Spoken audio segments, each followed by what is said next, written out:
I keep this pretty high energy. I want to point out before we start that vulnerability management is the most boring topic in information security. So thank you all for coming. Okay, database optimization. Okay.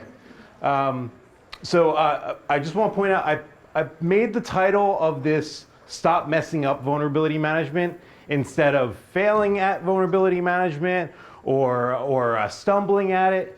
We're making a lot of mistakes in the industry, right? We're forgetting that vulnerability management is an essential building block of how we're building our defense in depth strategies, right? This is where we start, not where we end. And somehow it's become a compliance requirement that we all just kind of have to buy into because management said so.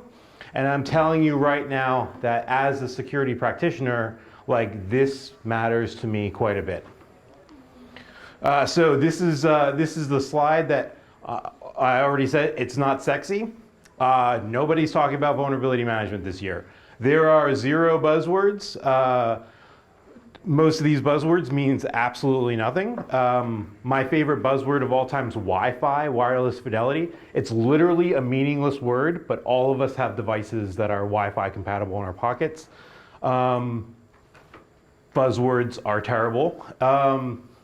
My big point here is all these applied technology buzzwords could be easily applied to us protecting our core, but they're not. They're being applied to some niche, product that's being sold instead of us doing the bare minimum of protecting our infrastructures. All right, so real quick, Mary introduced me very perfectly. I want to point out a couple things. One, since I wrote that biography like 2 years ago, I think, I've been developing software at Open Countermeasures. I'm still primarily a blue team operator at Sectigo, where I run the infrastructure security program. It's very important that neither one of them are paying me to be here today. All of you need to know I am not selling anything today. You guys don't have to. This is not a soft sales presentation. Thank you. Also, I'm working on a project with Active Countermeasures called Smudge. It's basically a revamped version of P0F for doing all kinds of cool stuff, identifying devices on networks, and what operating system they come from, depending on how the packet actually looks. So it's really cool. It's the 1.0 release is going to be out next week. Perfect. All right, just for fun, I made a slide where I just told AI to create a picture of what it thinks vulnerability management looks like. And as you can think, if you've ever seen a presentation on vulnerability management, it's a blue lock with a lock inside of it. I have no idea what that means. We all have a different idea of what vulnerability management is, but before we start how we're screwing it up, I'm going to tell you what it is. So the shrewd of mind will know that this looks a lot like the Wikipedia definition. So the cyclical process. So that's one of the reasons why vulnerability management gets such a bad rap. You're never done with it. This is something we're continuously working on. The big difference between this and the Wikipedia definition is the reporting. CISA's definition's pretty close, and so is CIS's. But this is what we're doing on a regular basis to make sure that we are free and clear of the bare minimum of making sure our networks are secure. So I have a lot of problems with all these technologies that we're adding on, because what we're missing is really basic, and you're about to see what I'm talking about. Not having an inventory. How many companies of middle of the road sizes don't have an inventory? So this is the thing. You don't have, an inventory isn't like we all have the same piece of software. We all know exactly what specific attributes are in that inventory. It's all to our needs, right? This is really difficult to think of homogenously. Small organizations that have 3 servers They might use a spreadsheet, and that will be perfectly fine. They'll throw it up on SharePoint, protect it with least privilege, and that might be perfectly fine. And large companies will have like a lot of money to buy some piece of software that they'll hire a manager and a project manager and like a whole bunch of middle management people that don't exactly know what's going on, and they'll be really happy with that. But the rest of us, the 90% of us, we're stuck where we're running 100 different devices, all running different operating systems. How do we ensure that we're protecting everything equally? CIS controls, I really love CIS controls. They are like right on target. You know, there's not too many people that are going to brag that they have a favorite audit framework. But if I had to, it would totally be mine. One of the things that we're doing really terribly is not allowing the right people to have access to these things. We think of security as some like special child, like we're the chosen ones, we're the ones protecting this. But in actuality, the operations folks should be the ones that own this inventory, and we should be ensuring that it's filled out properly. So bonus points, APIs and automation. To start on our journey of having any kind of dynamic inventory, we need to have an API for larger inventory softwares. So not required. How many people do any kind of infrastructure automation? Anybody here? Infrastructure automation? All right, so this next one might be a little rough, but all right. So what goes into an inventory? So this is Netbox. This is a free piece of software by DigitalOcean. I've collaborated with those guys several times on this, and mostly it's telling them that they're awesome and buying them a cup of coffee and opening up issues and asking questions. But my company was we were the first ones that made containers out of this, and they just adopted our Docker, some of our Docker stuff. It's really a free application that anybody can use, but I really like their footprint. Define what your organization needs. Like, I'm not going to sit here and be like, ITIL version 2 is like the definitive step, and that's exactly what you guys need. We need to define what we need for our scope and vulnerability management. All right, so not having adequate automation. So the cyclical nature of vulnerability management makes everything a great candidate for automation. It's really important that we don't spend unnecessary time on this because we're going to forget about it, right? Projects come up, holidays come up. We don't have the staff. No company has the staff to continue this process unless that's their only job. The minute that there's a reaction to something and there's some security response force for a security incident and we have to switch hats to security responders, all of this stuff gets forgotten. How many people are incident responders? Incident responders, so you know exactly what I'm talking about. The minute that an incident's called, like that hat's switched and we're immediately in firefighting mode, right? And all of this stuff gets forgotten. So one thing that I'm really want to stress is we have to pick the application that works for us, right? Most of us, how many people are developers here? Any developers here? Oh, no, so no developers. So I'm like in a boat by myself. You guys don't have time to learn Ansible, put all of your playbooks and roles organized in a Git repository and figure out how a pipeline works. It's not your job. So how do we accomplish this? We have to pick software that works for us. Sometimes it means buying it, sometimes it means like being really shrewd on GitHub, but we have to find the solution that works for us because you do not need to waste 12 hours a month writing reporting from scratch every month. It's ridiculous. It's the same thing every month. We need to figure out how to automate it. And unfortunately, like I might be the guy that says, it might be time to learn that programming language that will help you take those steps to automate it. All right, not having sufficient metrics. So how many people like they frowned a little bit and they thought of their bosses or of management when they see the word metrics? How many people? Anybody? Perfect. You see, it's my crowd over here. I like you guys. So the key part of metrics and what we're missing in vulnerability management is how we're measuring our success. How successful are we being? How is this program, are we just wasting our time? Should we just like try to just upgrade everything, you know, to our best ability and then like forget about running a program? That's not how this works. We have to understand if this is worthwhile so we can use those metrics to tell management what we're not getting. So there's a couple things I wanted to talk about. Evaluating coverage. So if you guys tell me, okay, I have 900 vulnerabilities in my environment, that tells nobody nothing. That is either amazing or the worst thing in the world, right? So there is absolutely no kind of context there.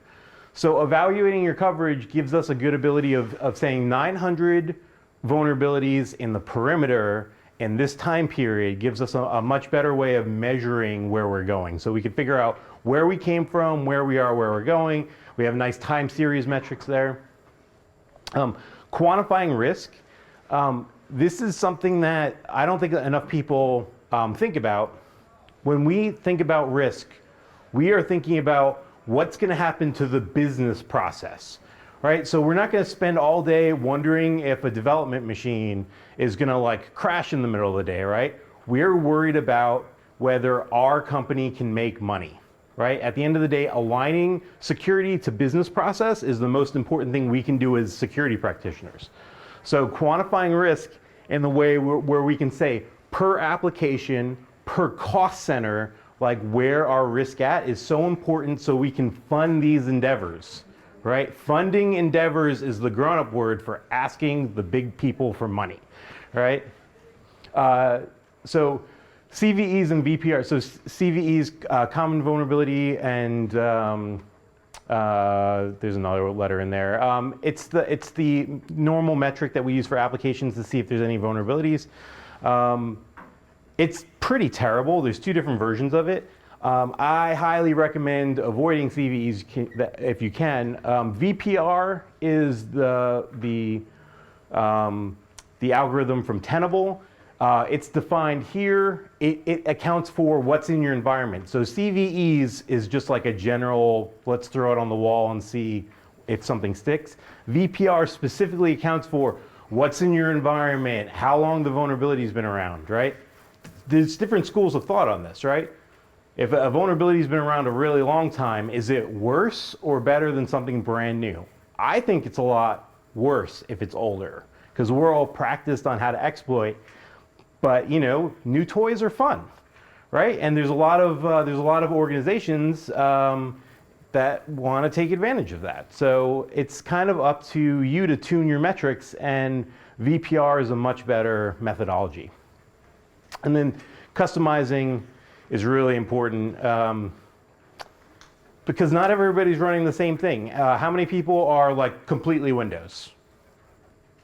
Oh, thank God. Okay, you guys really are my people. How many people are completely Linux? Not just, so I'm really completely Linux. Anybody that's somewhere in between? Okay, perfect.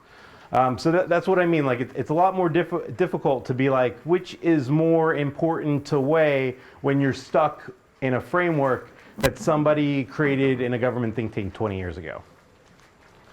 Okay. Exception management policies. This is the thing. We're going to have them. We're going to have exceptions, right? Our CFO doesn't care if your printer's firmware is never going to be replaced, right? Right? They're not going to just fund something that goes end of life, end of support in the middle of the quarter because of a vulnerability management policy. It's just not how the real world works. I wish it was. That's why we have exceptions.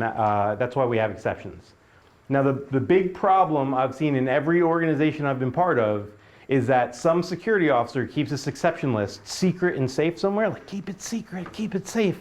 And then they'll pull it out during the audit and then nobody ever sees it, right? Has anybody seen that before? Like, I'm going for like an audience participation thing. And I know that not everybody is a current practitioner, so I apologize.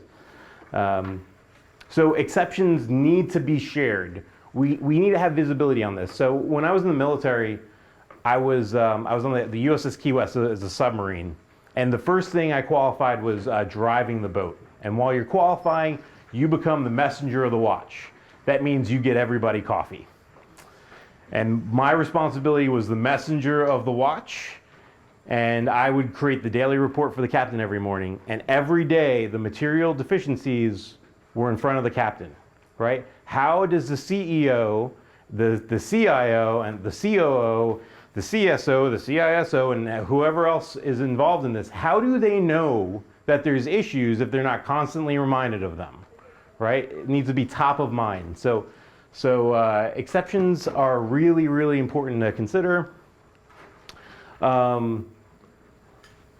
You shouldn't ever have anybody that could just like throw an exception on the list, right? You can't just fund something because you're just like, okay, like, somebody spilled, coffee on the cable tuner and we just need to add it and we can try to justify one way or another. It needs to be approved, right? Because more often than not, someone in the chain of command could just say, hey, we're deprecating that in 2 months, so we're not going to make an exception.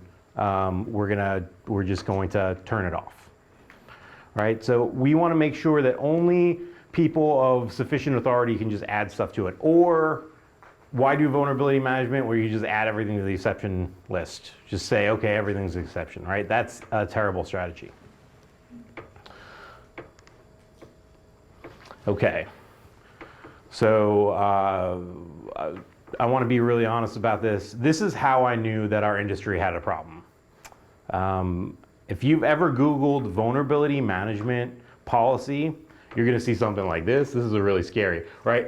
These are screenshots I took to the web. If you could figure out the organizations that like put these out there, like shame them, like publicly shame them. These are terrible. The big thing with your policies are they don't include your procedures. They need to define what the program is. I want to make sure that I'm not just sitting here and just complaining about one thing, because I think I could probably talk about this for about 90 minutes. It's really, really, really important that we're staying inside the scope of what the policy is. The policy keeps the organization honest, right? It tells everybody what our acceptable standards are.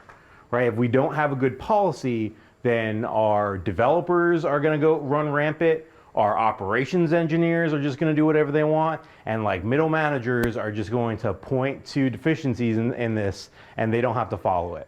Right? How many people like lawyering like local laws, like, well, it doesn't say I have to like drive with the seatbelt on if it's like Sunday on a federal holiday while I'm driving backwards, right? There's all kinds of exceptions. We need to be really specific what the acceptable risk we have, right?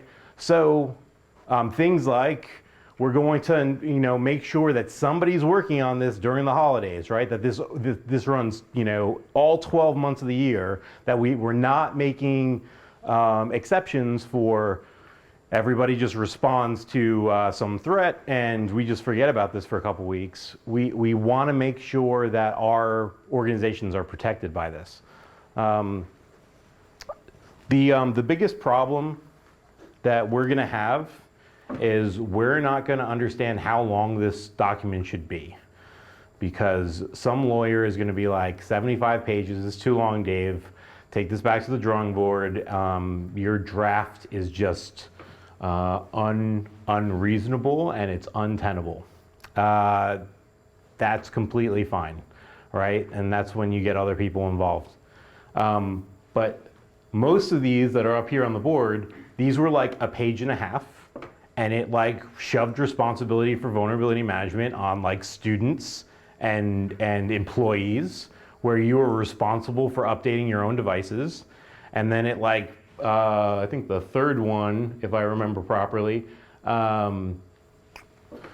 University of Ohio, the Ohio State University, I think it's that one, the Ohio State University, they literally said, they defined a vulnerability management policy for bring your own devices. And I don't think you can do that, I'm, I'm like fairly certain that that's not like a great idea. So think about common sense stuff and take responsibility for what you actually own. Okay, reporting. So I mentioned metrics. Reporting is a completely different animal. So when we're communicating where our program's at, we need to make sure we're defining exactly who our audience is, because you don't have to have one report. I have 5 reports in my organization because I don't exactly want my board members to struggle through a 40-page report where I like specifically call out like certain individual groups, right? It's not their responsibility to read every single vulnerability in my environment. So I have a report that's specifically for me and my boss, one for the operations team, one for the development folks, I have one for management, and then I have one for our board. And it's very easy to keep that level of transparency up and understanding what they all need to know. They all have the ability to read the other reports, so I'm not like trying to hide anything, but I don't believe that, board members need to read, the specific, vulnerability of the week and understand the technical ramifications of it, just like I don't think that the operations team needs to read one page about, how poorly or how great we're doing. So it's all about understanding your audience. I also have some stuff in here. The most important thing is I have never seen a good report that includes exceptions on it. I mentioned earlier that exceptions should be reviewed very frequently. It just makes sense to combine the two. Like exceptions should be part of reporting. So for context, right, if you have 300 devices in your environment and like 10 of them are exceptions for one reason or another, right, and you have no vulnerabilities on 290 devices and you have 10 exceptions, you don't have 0 vulnerabilities. You have 10 devices that are exceptions, right? They might be riddled with malware. There might be vulnerabilities all over the place, and no one will understand that because there's no context there for what's an exception. So you can't just, put it on the exception list and forget about it. So I'm kind of combining 2 things there, but I think that makes pretty good sense. All right, vulnerability management meetings. How many people have been to a CAB before? Who knows what a change approval board? Couple hands. CABs are terrible. Yeah, CABs are horrible, right? They're important for process and process. I'm like really echoing. I'm loud. I'm sorry. So CABs are really important. Vulnerability management meetings are not CABs. This is where we get in front of our management. I'm going to take the clicker with me so I don't have to keep on walking across the room. This is where we get to tell our management and show them what we need them to prioritize. So without going into how you should run your organization or how big you are, I believe in separation of duties. And despite I have the ability for remediation, I don't remediate the devices. My responsibility is to identify vulnerabilities and then ensure that they're remediated properly. Right? I don't touch remediation. I show up to changes because I'm a good guy, and I don't like the operations team being up at 3 a.m. and then complaining that I'm not there. I just show up and I'm super chipper, and it like always pisses them off. It's amazing. So having a meeting will help like our management understand what we want to prioritize. They don't have to page through that report. They'll have it in front of them. We can tell them exactly what's going on. One of the things that we forget about meetings is they're more powerful than email, but they shouldn't be like an hour, right? The last vulnerability management meeting that I had was 15 minutes. We all high-fived over the Zoom call, and then everybody was super thrilled about it because it wasn't a 2-hour CAB meeting, right? I was able to push my agenda for vulnerability management. My management understood what our priorities were, and we were able to get out of there real quick. Now, a 15-minute meeting can't happen if you don't have good reporting, right? Everybody had the report a week before the call. Everybody knew what I was going to say, and we just basically had to agree on the priorities between the different teams on the call. So just to be really, I put this little Vulnerability management takes a village, merits a little time every month to ensure its success. Yes, if your CIO isn't dragged to a 15-minute meeting every 2 weeks, he's going to forget about you, right? He's dealing with a lot. He or she is dealing with a lot. They are dealing with a lot. That person is dealing with a lot. I'm naval technical manuals always say he, and it's just like killing me. So it's really important that we're making sure that those people understand our needs, right? With reporting and these meetings, that's how we fund the tools that we need, the personnel that we need, and people understand where we're at. Okay, vulnerability management scope. So mostly, if everybody understands what I'm talking about, I've been talking mostly about infrastructure and endpoints. Right, endpoints and infrastructure are pretty much similar. The bigger problem with infrastructure is you have more diverse operating systems. You'll have network gear, and you'll have all kinds of security appliances, and you'll have the occasional weird Raspberry Pi that somebody like swears is a great VPN solution, and then I unplug it and tell them no. We're really not talking about development, right? Development, vulnerability management is more part of the secure development life cycle. So when we talk about vulnerabilities, I want to be really clear about communicating what we're talking about. Scope is really, really, really important. When you have a development or QA environment, right, it should be in a separate scope than your production environment. Your endpoints should be in a different scope than your production servers. Your cloud devices that are not coupled to your infrastructure should be in a different scope, right? We can't do proper risk management if we're trying to like divide the infrastructure up and be like, okay, what's the average of it? That's not how any of this works.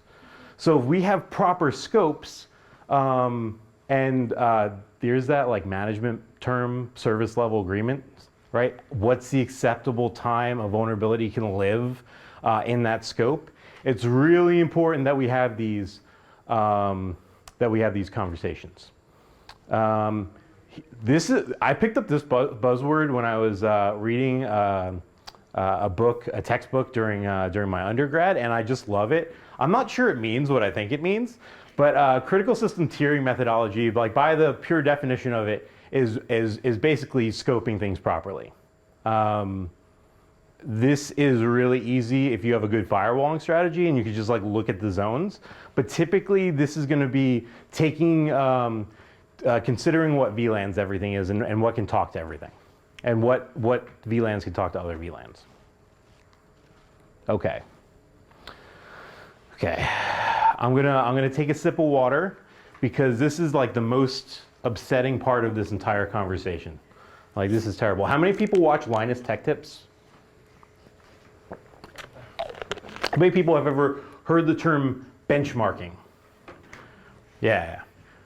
Benchmarking is associated with like identifying the performance of a physical component, right? The Center for Internet Security thinks that benchmarking is just a catch-all term that they could just apply to anything that they want to. If they can't, I sent them some very nice tweets, and then some angry tweets, and then some like really angry tweets asking them to nicely rename it. Everybody in the industry except for them call it baselining, but they inherited the benchmarking process. From the SANS Institute. When the SANS Institute gave it up, the CIS owns it now. And they have these wonderful standards. So let's be really clear what we're talking about. When I first told somebody that I was going to do baselining, they had like a meltdown because they thought I was going to do a clean install of the server and like identify every file on it and like look for malware and like I like definitely identify what the server is doing from the get-go. That's not what we're talking about at all. We are talking about identifying vulnerabilities inside of configurations, right? That configuration standard is our baseline. Everything has a configuration standard. Our proxies, our firewalls, our network devices, and most critically, how we access servers. So there's a lot of stuff to do with baselining. So if everybody, right, for 1 second just remembers this, And like tonight, you can like think of me as you daze off to sleep. And remember that I said this out loud with as much vigor as I can muster, but vulnerability management is not patch management, right? There are many ways we can inject vulnerabilities into things. Vulnerability management is not patch management. Everyone with me with feeling. Vulnerability management is not patch management. All right, perfect. If we believe that, then we're doing this all wrong, right? So this is the best thing I can think of explaining it. Secure shell, daemons, right? We can patch them and we can make sure that they're completely updated. We're running the latest version, we have everything installed and it's working.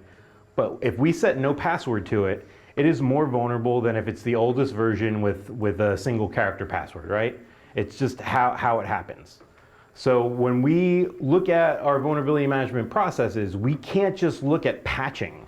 That is insane to me. Whenever you're scanning the perimeter of something, you're not seeing the version of the server that you're scanning. You're seeing how SSL is configured, right? Or TLS, right? How TLS is configured. You shouldn't be seeing SSL. It's a really old standard and it's terrible. So you're seeing how TLS 1.2 and 1.3 are configured. And that's going to give you a good understanding of what I'm talking about.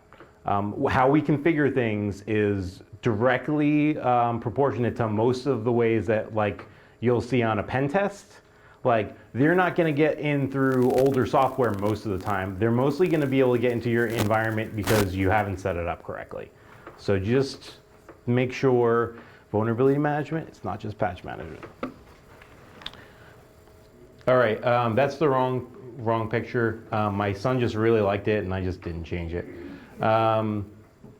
So CIS, so this is just a weird thing that I have to say. So CIS owns these baselines. I'm not gonna say the other word again. They own the baselines. However, they like make you sign up for an email and like, yeah, you know what I'm talking about. They make you like sign up for an email and then to like get them in JSON format, they like ask you to join their organization for like $15,000 a year or something like that. Go to GitHub, they're open source. Just go to GitHub and search for them, they're free there. So just, you know, so if you're not buying a vulnerability management scanning software, if you're not gonna invest in that and your organization wants to use something open source, get the baselines from GitHub. They're all updated. I think CIS maintains a GitHub for them, and then you don't have to pay them or give them your email address because they just email me like it's a PBS, you know, phone-a-thon, telethon from the 80s, like every month, like on the 1st, being like, join us, you know, drink the Kool-Aid, everything's great. Okay, so this is a weird one. So we talked about metrics and we talked about reporting, so why am I bringing up transparency? Transparency is a really difficult one to explain because we're not doing it right. We all are human and we all want to either make ourselves look great or we understand that we're completely underfunded and understaffed. We're trying to make ourselves look terrible. Transparency is about getting an accurate understanding of what's going on in your environment and translating that and communicating it properly. It's really difficult, and that's the biggest thing we're screwing up. There's a lot of things we're doing right. We've never had more automation tools. We've never had more scanners. We've never had more open source tooling. I'm an open source developer. There's so much great stuff going on. We have no reason to fail, but we're not communicating properly. And every single time, you know, I go before management, I'm not trying to make myself look good or the program look good or us to look terrible. I try to communicate an honest view of what's going on in the environment that I control. Without that, we will fail, right? Our job at the way bottom is to do the work. In the middle, it's to advise, and at the top, it's to make decisions, right? And when I'm at the top, I want to have good data to make good decisions.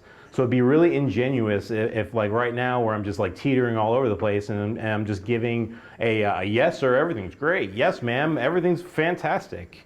We have to be honest about how we communicate. Context, I put keep other parts of the business. So this is like a weird thing I learned.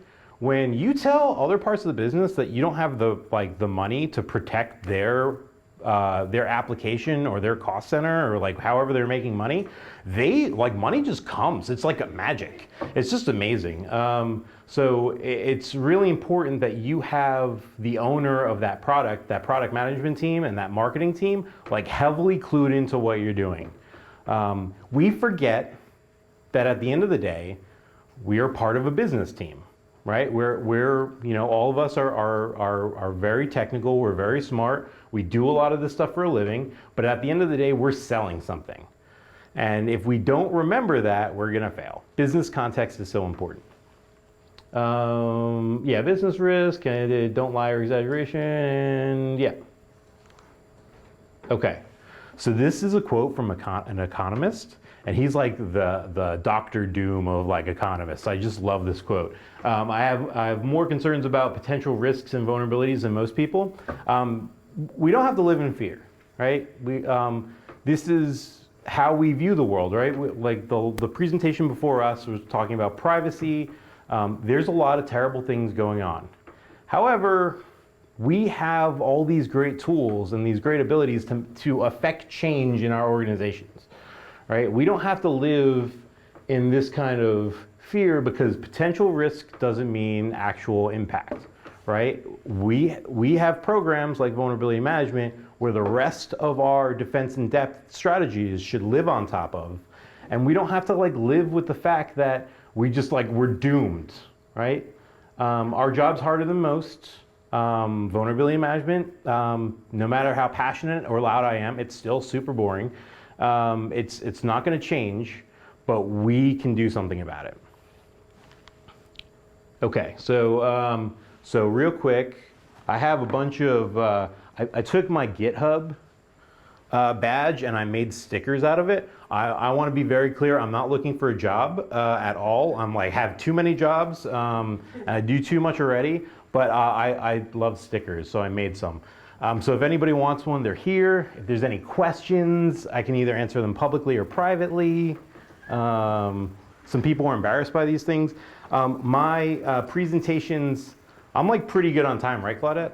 Yeah, 10 more minutes. Okay, so I paused 10 minutes for questions. I thought there would be like more stuff going on. I can rant about anything. Who needs a rant going on? LinkedIn, GitHub, Twitter, and then I have all the references in the back for resources about some of the stuff I was talking about.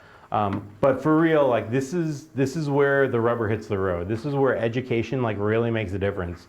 And I always talk about how like certifications don't equal education. Like certifications are really important to do things, but having this kind of perspective is really important to know. You don't get that by like a NetSec plus certification, right? This is the stuff that you either go to college for or you get like really burned out by doing this for like 2 years straight and coming to conferences just to rant and feel some kind of camaraderie that you're supported, right? Not getting paid for this, guys. I'm here for you.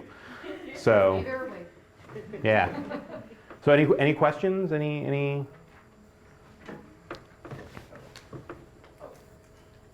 Let's say this can be hypothetical to not specifically. Fair enough. Your anonymity is protected, sir. Oh, both of ours. In terms of acceptable risk,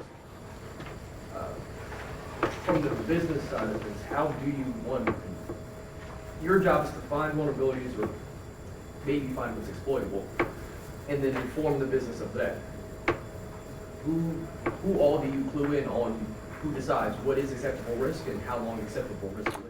That is a great question. So typically, your organization has all of, so that's why information security policies are so important, right? So it defines who has that responsibility, and typically it's the chief information security officer, right? He's the guy that I report to in my organization. The gal I reported to in my last organization. They are the people that make that decision. However, I have lots of opinions on it. Surprise, surprise. I have a ton of opinions on it, right? And there's certain things that I'm just not willing to accept, and I have to voice my opinion on that. So remember, risk is like one of those, like, it's a conceptual idea, right? So it's what risk am I able to communicate? What risk is he able to accept? And then where the rubber hits the road, what are we, like, what's our budget, our CapEx and our OpEx to correct those, to remediate those issues, right? So the most important thing is communicating and making sure everybody's aware of it. And then that money will funnel in from the top or it won't. It's just how it works, man. Money. I wish it was like, you know, like rainbows and unicorns just make things better, but like unfortunately, like it's money and some chief financial officer in the corner like holding your fate in his hand or her hand or their hand. Or I'm really bad at that. I'm getting better.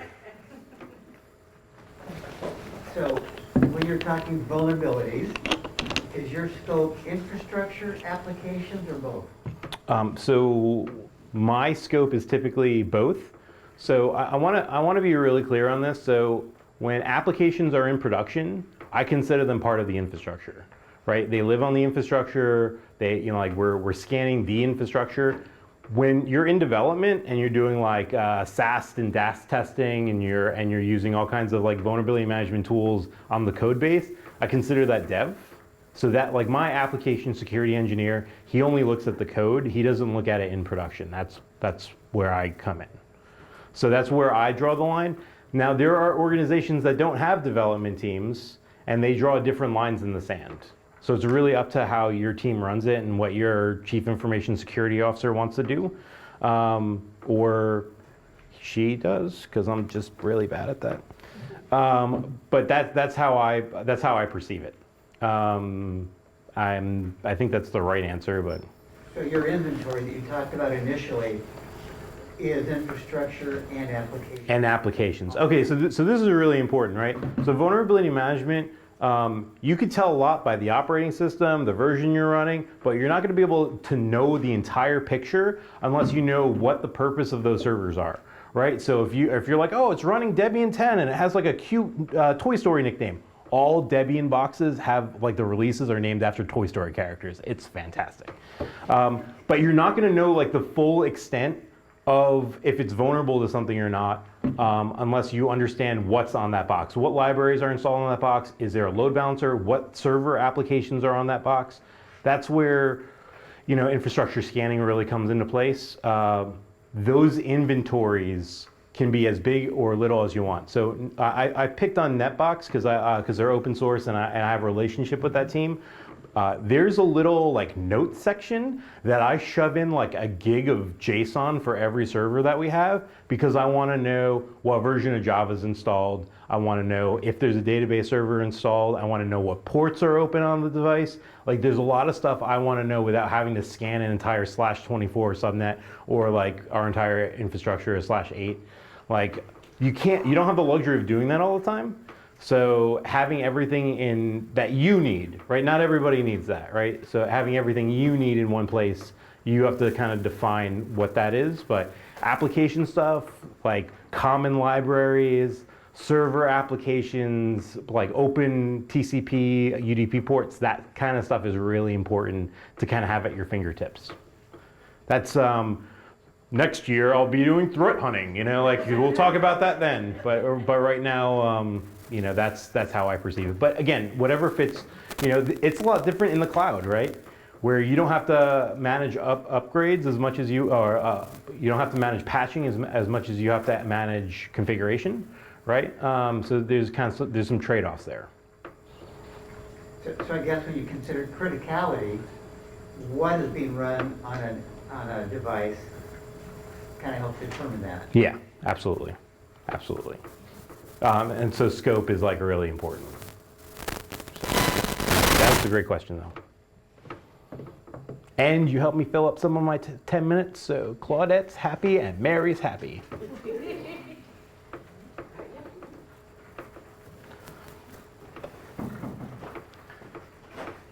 I'm here to present this certificate to you and also to thank you for coming. Thanks so much, Mary.